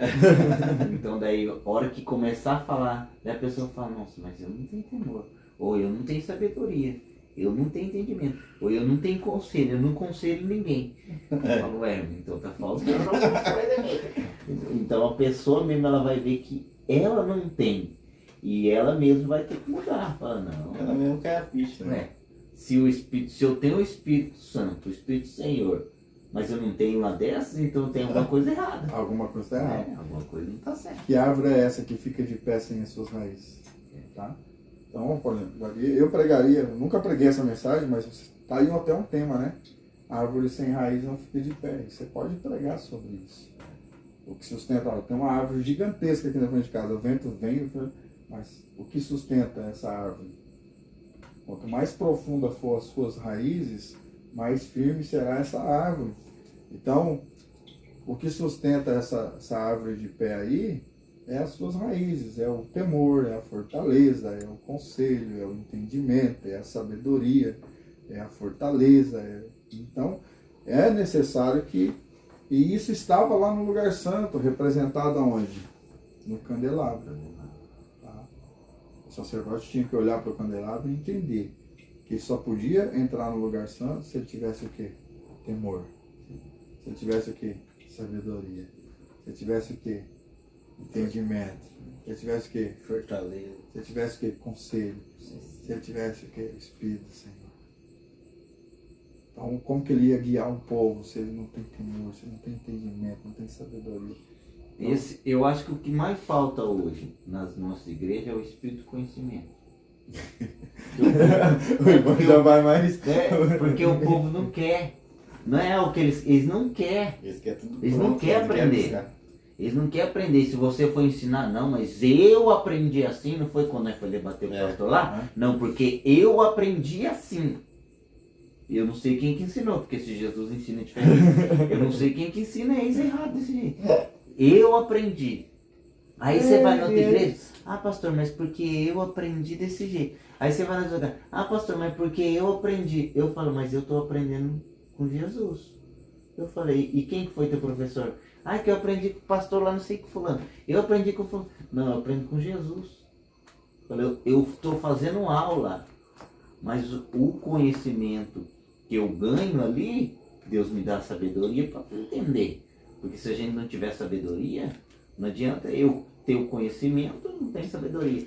Aí o povo o que quer? Eles querem ser sábio, mas sem conhecimento. Ele quer ter sabedoria sem conhecimento. Não, agora veja bem, o conhecimento só vai ser manifesto através do quê? Se você não nasceu com esse dom, o conhecimento só é manifesto mediante isso, o estudo. Por que eu estudo teologia? Por que eu estudo semântica? Por que eu estudo interpretação, exegese bíblica? Por que eu estudo apologética? Por que eu estou falando de tipologia? Por que eu estou estudando, que nem nós falamos um pouco sobre o proto do evangelho? Por que eu tenho que buscar isso? Para me compreender, ter conhecimento, para mim não subir num altar e dizer, eu aprendi assim, mas aprendi assim como? Quem te ensinou? Não, né? Aí falar, não, mas o Espírito Santo me revelou, mas revelou algo que não está escrito? Então você deve ser Deus. Porque toda revelação emana de uma só fonte. Escritura Sagrada.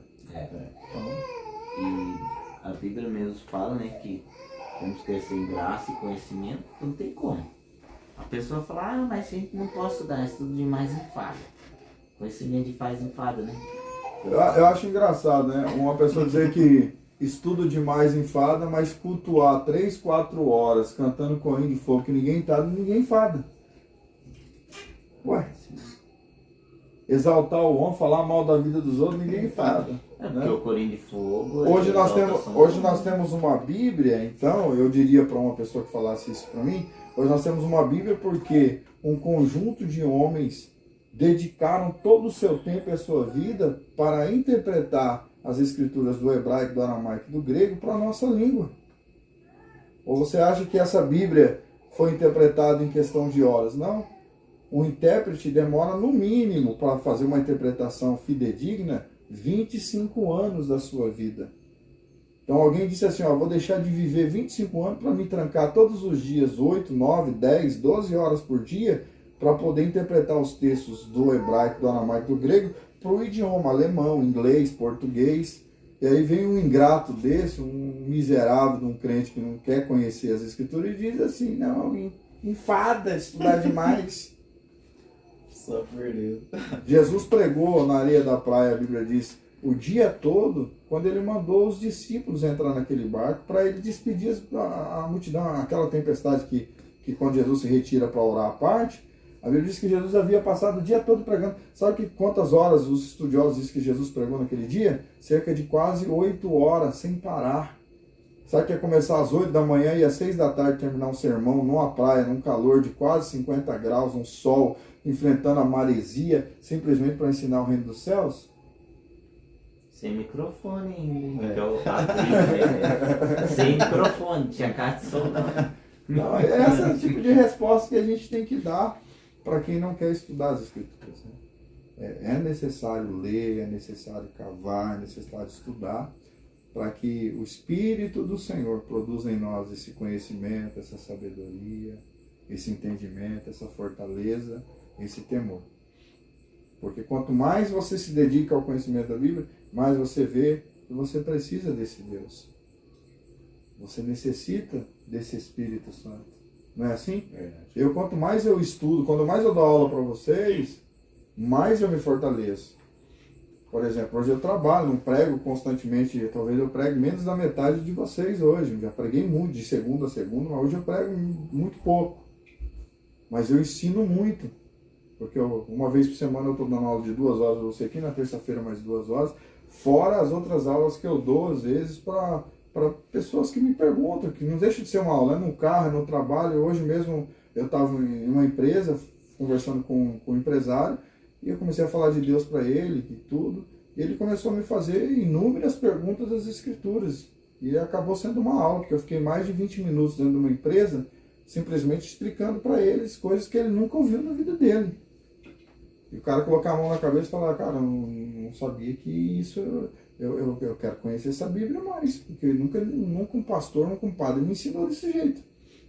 Eu falei, não, mas Deus me trouxe aqui só para despertar você que é muito mais do que você pensa, do que você imagina. Então essa é a importância e relevância que nós temos que dar ao Evangelho, entendeu?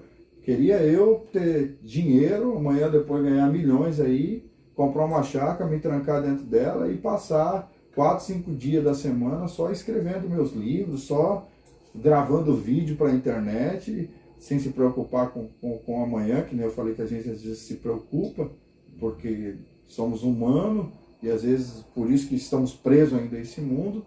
Mas eu queria ter uma condição financeira para proclamar o Evangelho, internet, seja YouTube, TikTok, Facebook, Instagram. Queria eu pregar todos os dias, irmão, se possível até de madrugada. Por quê? Porque quando você desgasta humanamente falando o seu tempo aqui nessa vida, você está ganhando tempo com Deus. Né? Quando você tira uma hora antes de pregar para ler o texto que você vai pregar, para fazer uma exegese, uma interpretação, até ali uma hermenêutica melhor, você está ganhando tempo com Deus. Fala, pô, eu vou subir no altar, eu sei o que eu vou falar. Sobe sem medo. Sem medo, eu Vários sei. conteúdo. Sim, armado, né? Armado. Armado até os dentes. Você tá entendendo? Pode fazer metralhador de Jeová.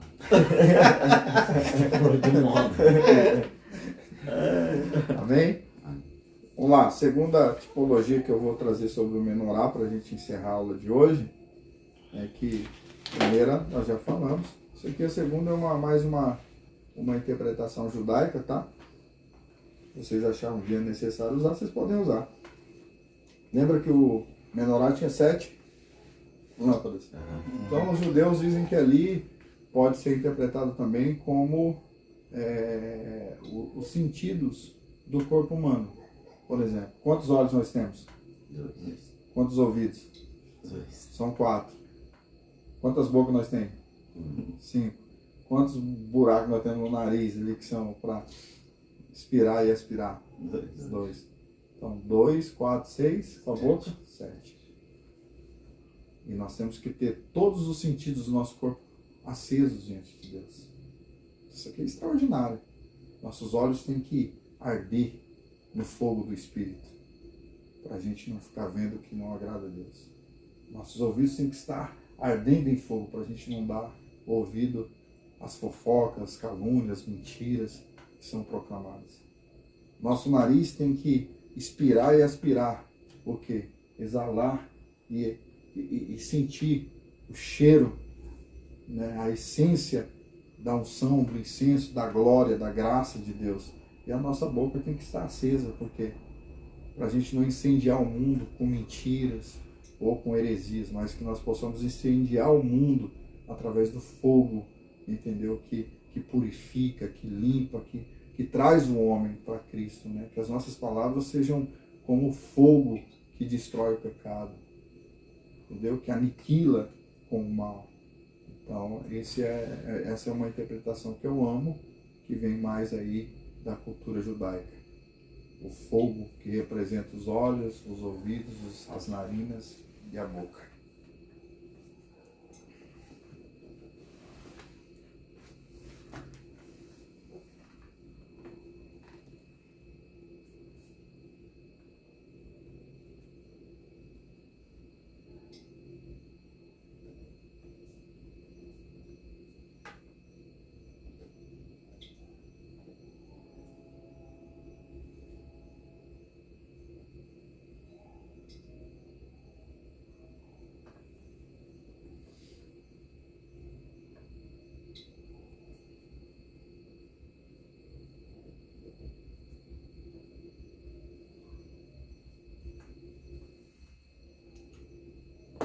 Bem?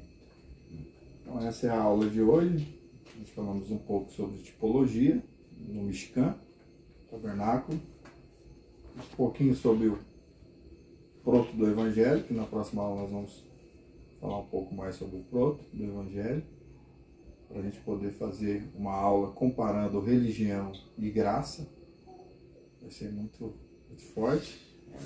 Tá? Na próxima aula vai ser sobre isso, religião e graça. A gente vai contrapor ali Gênesis até Apocalipse, né? E é isso aí.